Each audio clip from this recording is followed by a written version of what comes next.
Hello everyone. In our previous video, we walked through how to set up your activity timeline instance in under 7 minutes. Now that everything's in place, it's time to explore the basics of planning. Planner is the central view where most planning and scheduling takes place. Here, you will see who is doing what and when it will be done, based on the data pulled from your Jira fields.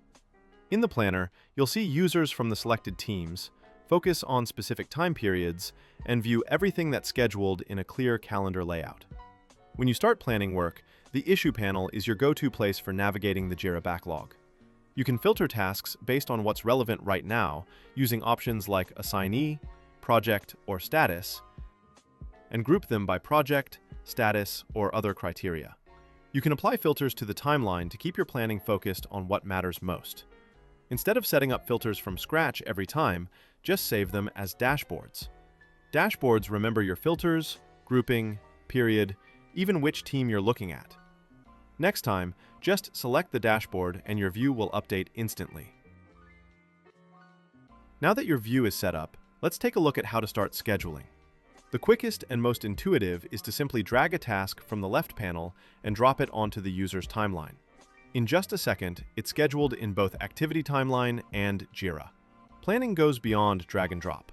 You can move or resize tasks directly on the timeline, split a task between users or across multiple days. Need to unassign or unschedule the task? Just drag it down to the left bottom corner. If you prefer to plan directly in Jira, set start and due dates and assignee, then click Refresh to see them on user's timeline. And just like that, the task shows up on the timeline, exactly where you planned it in Jira. For teams working in sprints, tasks will appear automatically based on the sprint's start and end dates. No manual scheduling needed. Just keep in mind that if a task already has its own start and due dates, those will take priority over the sprint. You also don't need to switch back to Jira to manage your sprints. With the Milestones panel, you can view all planned sprints, add tasks to the sprint backlog, or even switch sprints right from ActivityTimeline. And if you want to change the assignee of the task, just open it and select a new user from the list.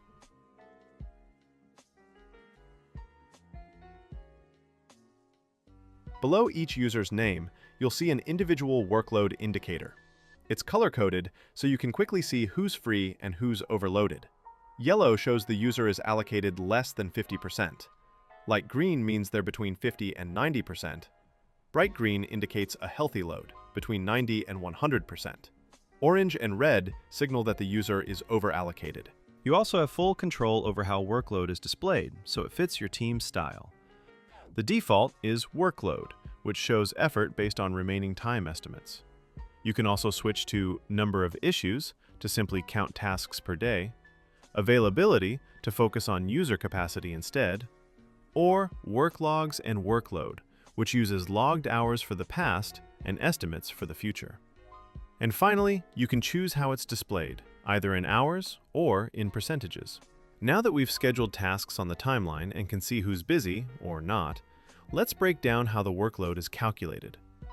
By default, ActivityTimeline calculates workload in hours, using the remaining estimates from scheduled tasks. If your team works with story points, you can set a conversion rate. For example, 1 story point equals 4 hours. ActivityTimeline will then convert story points into hours, and your workload on the planner will update automatically. Now, if your team doesn't use Jira's remaining estimate or story points, but still wants to visualize workload, there's another option: Daily Estimate.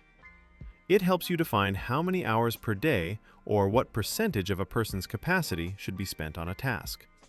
Keep in mind, this estimate stays in ActivityTimeline and won't sync back to Jira.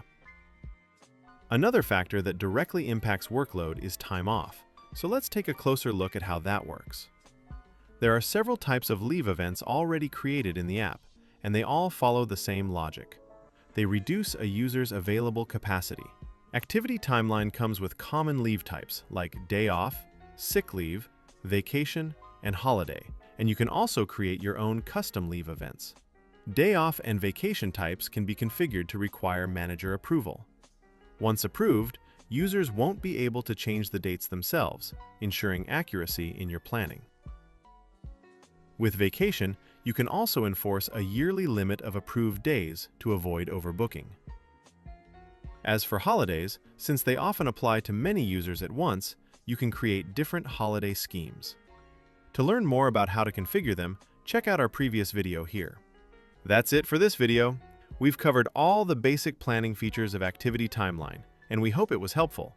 Stay tuned. In our next video, we will dive into the advanced planning features to help you get even more out of the app. In the meantime, feel free to check out other videos on our channel. Thanks for watching, and see you in the next video.